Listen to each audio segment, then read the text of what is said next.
What is up, folks? Welcome back to the channel. Now, we have watched countless baseball videos together, and in the comments there's the same debate that always persists. Who is the better baseball player? Is it former great Babe Ruth or modern great Shohei Ohtani? Now, we have done a few videos highlighting the greatness of Babe Ruth, so I thought it's only fair to do a video on Shohei Ohtani. So without further delay, we're going to be reacting to the video, Shohei Ohtani, the greatest athlete in the world. Let's go. As a rookie in Japan, Shohei Ohtani was described as a quote selfish player whose team was ruining his career. In 2021, he had what Sporting News called the greatest individual season in sports history. And in 2022, he's having an even better season. He can throw a 102-mile-per-hour fastball, hit a ball 119 miles per hour, and reached a sprint speed of 19.8 miles per hour. That's faster than Michael Vick.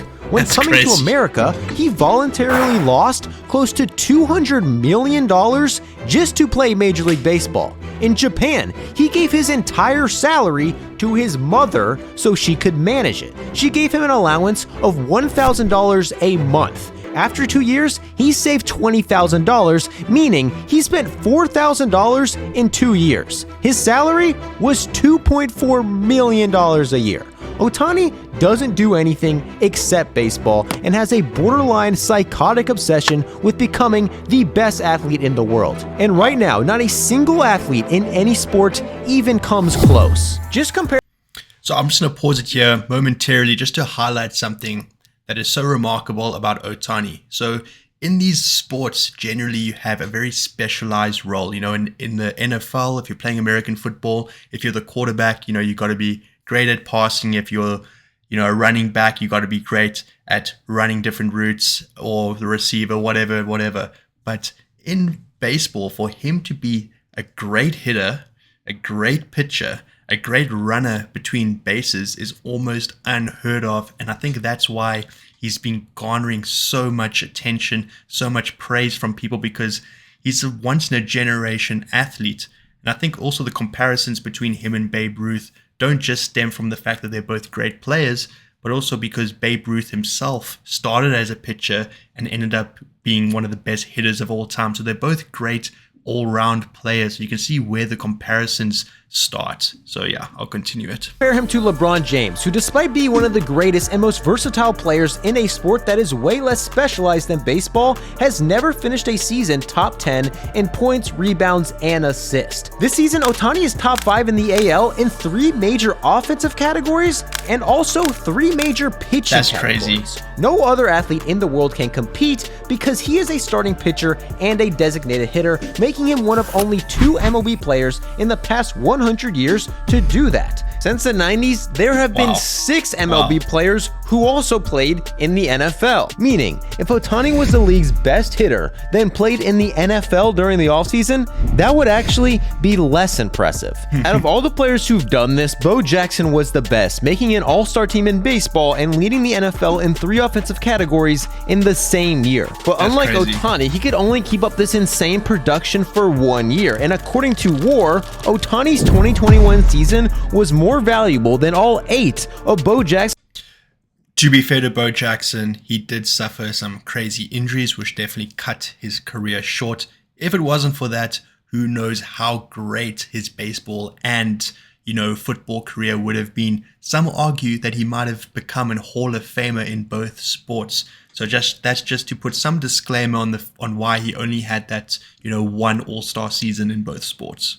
Since MLB seasons combined, there have been several two-way players within football. Lou Groza was one of the biggest offensive linemen in the league and was also the best kicker in the league. Jimmy Conzelman was not only the team's quarterback, he also played defensive back and was the head coach of the team. He also owned the franchise. However, unlike Ohtani, neither won league MVP and played over 50 years ago. In modern sports, this doesn't happen because it requires an insane workload and obsession to training that only Ohtani has, and these stories prove his obsession to baseball is borderline psychotic. As a rookie in Japan, Ohtani would pitch for the team's minor league team during the day, then that same day would be in the lineup and play right field for the major league team at night. By the time he left Japan at 23 years old, he didn't even have a driver's license, because according to him, it took too much time to get it and he only wanted to go to the field and back anyway. In fact, in his first professional season, his team wouldn't even allow him to go out to dinner with his teammates. He was only allowed to go from the stadium to the hotel or to the team's dormitories where he lived during the season. And even after becoming the best and most famous athlete in Japan, he voluntarily stayed in the team's dormitories, which are usually reserved for young players, where players need to request and receive permission anytime they want to leave. According to him, he literally trains while he sleeps, saying he, quote, gets ideas while he's sleeping, then tries them in the game. So I'll also just pause it here to highlight something interesting. Despite being the superstar athlete, the superstar sportsman, famous all around the world, he seems to remain humble. He hasn't let it get to his head. He's very, very grounded, and it seems like he hasn't lived that extravagant lifestyle that normally gets associated with such a superstar.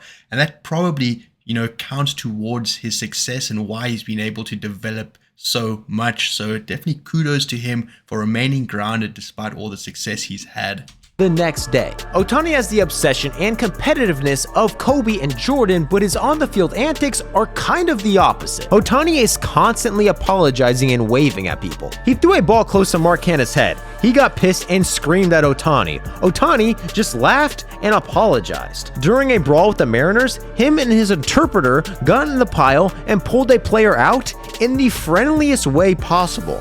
He's constantly seen picking up trash off the field because in high school, he was taught this is good luck. Ohtani's personality really doesn't seem like an ultra-competitive athlete, but he is definitely built like one.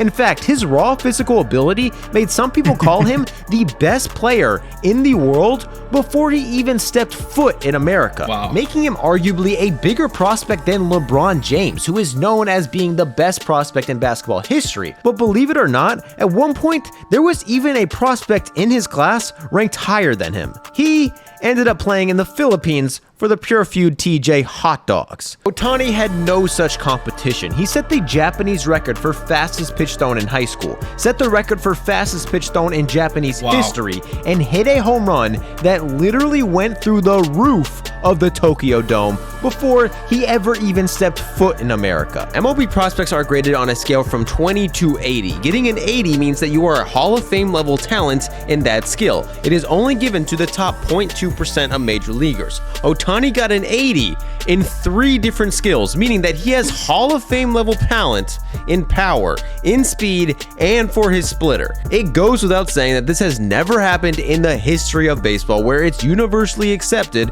that being a hitter and a pitcher at the same time is impossible. And if it wasn't for this extremely rare and lucky circumstance that likely will never happen again, Ohtani would have never even been allowed to attempt to do both. After high school, Ohtani publicly announced he would sign to a major league team, asking Japanese teams not to draft him. The Nippon Ham Fighters completely ignored this and drafted him anyway. To convince Ohtani to sign with them instead of going to America, making their pick worthless, they had to offer him something that no other team was willing to: the ability to void his contract and allow him to go to America whenever he wanted, and let him become a two-way player, which literally no other team on earth was even considering. Ohtani became the first two-way player in Japan in over 60 years, when several players did it for a few years before they decided that doing both was too hard. So that is a very, very interesting distinction to make. So he was adamant on being that two-way player. Clearly, most teams would want you to simply have a specialized singular role, because doing both can often water down your skills, because it takes so much time to hone one. So there's no ways you can hone 2 skills at the same time. And secondly, you can develop injuries in the one skill that can affect the other one. So oftentimes, these teams do not want you to do more than one thing. But he was adamant that he wanted to perform both of his unique skill sets, and it paid off. So good on him. Babe Ruth was an American icon for doing this for a year and a half before he also decided it was too hard. The only players in the 100-plus year history of baseball who did this for more than a few seasons were Bullet Joe Rogan and Martin DeHigo. These players were so legendary, they made the Hall of Fame despite never playing a game of Major League Baseball because of the color barrier. So obviously, nobody thought Ohtani could do it. He was called childish for taking up bats away from, quote, real players. Scouts in Japan thought that the fighters were literally ruining his career by allowing him to do both, and the fighters themselves likely wouldn't have even allowed him to do both if they didn't think it was the only way they could prevent him from signing in America. But within 3 years, he became the second best hitter in the league while simultaneously being the best pitcher in the league. He won league MVP and every other award in Japan, becoming the most famous athlete in the country. In 2017, Ohtani submitted his request to go to MLB, which literally cost him hundreds of millions of dollars. But before we get to that, a word from today's sponsor. Ohtani requested his release so he could go to MLB in 2017. If Ohtani waited 2 more years, he would have been a free agent and would have signed a major league contract for around $200 million. Wow. But since he was still under contract in Japan, he was only legally allowed to sign for $3.5 million. Ohtani did not care. He signed to the Angels, making less money than he made for the Fighters and $190 million less than if he would have just waited 2 more seasons. Being the first two-way player in MLB was the only thing Ohtani cared about, which just based off the daily work schedule for a major leaguer literally seems impossible. MLB pitchers typically arrive 6 hours before the game starts to do pitching workouts. Position players also arrive 6 hours before the game starts to do position player workouts. Shohei Ohtani does both. In theory, that's 12 hours of work a day, plus 3 hours of games he plays every single night. That's 15 hours of baseball every day and doesn't even include the insane travel schedule professional baseball players go through. And this insane work schedule almost ended his career as a two-way player. Ohtani's first week in MLB was electric. He hit 3 home runs in his first 4 games. He took a perfect game into the 7th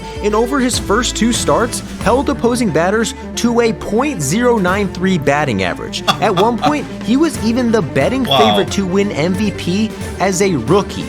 Then, he completely fell apart. This scout said he probably should be at A ball right now. His next 3 starts were terrible, and then came injury. Ohtani parted tonight's game due to a blister. After injury. Shohei Ohtani will undergo Tommy John surgery. When Ohtani found out he was getting Tommy John, he was so depressed he didn't step outside his house once for an entire week. Ohtani was still allowed to hit, putting up numbers strong enough to win Rookie of the Year, but this was used by many as proof he shouldn't focus on pitching at all. It's time for the Angels to step in and make a decision for him. It's too hard to be the best hitter and pitcher at the highest level. He played 2019 solely as a hitter to recover his elbow. He hit well, but experienced even more injuries. You almost have to pick one or the other because both are so demanding. Rehabbing from an elbow and knee injury while trying to train at 2 positions, plus a pandemic, made Ohtani's 2020 the worst season of his career.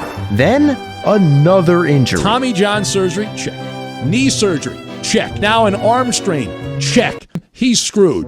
Ohtani was getting 6 days rest between starts, resting the day before and after pitching, and was not put in the lineup in games when he pitched. But despite all of these safety measures, his body was breaking down, and in 2021, he knew it was his last chance to prove a two-way player was possible.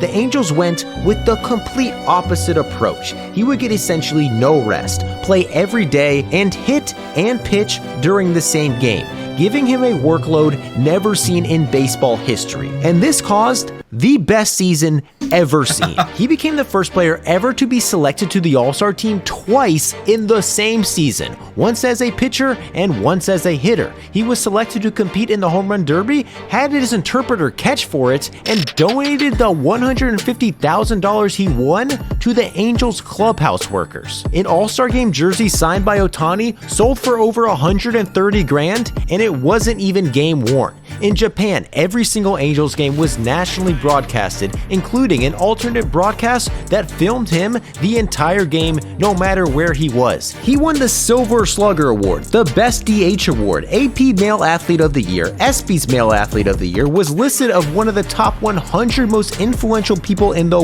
world by Time Magazine, and was unanimous MVP. He was even chosen by the Japanese government to get the People's Honor Award of Japan. Wow. However, Ohtani turned it down, saying, quote, "It's too early for me to get the award."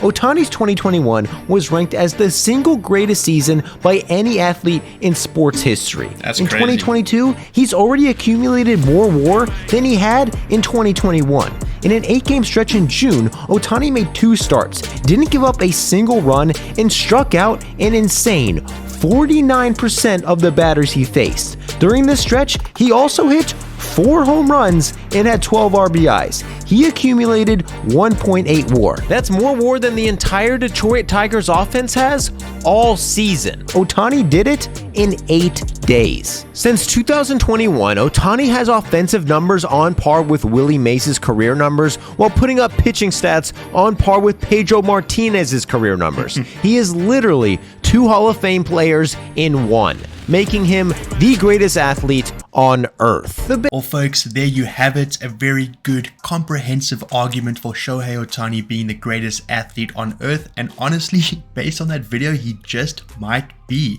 Is he the greatest baseball player of all time? I'm not quite sure. You know, Babe Ruth won 7 World Series. That is something I think Shohei Ohtani still has to win. I feel like if you're going to be the greatest of all time in a sport, you have to at one point reach the peak and win the championship in that sport. And obviously in baseball, that is the World Series. But you know what? He's got a long way to go. So we're going to be blessed by watching the great Shohei Ohtani for at least a few years to come, especially if you consider that huge deal he just signed, that $700 million deal. Absolutely unbelievable. And it's great to see such modest, humble guys doing so well. But folks, that is all I have for you today. I thoroughly hope you enjoyed that as much as I did. If you did, please remember to like the video and subscribe to the channel. I'd highly appreciate that. But until next time, I hope you have a good one. Cheers.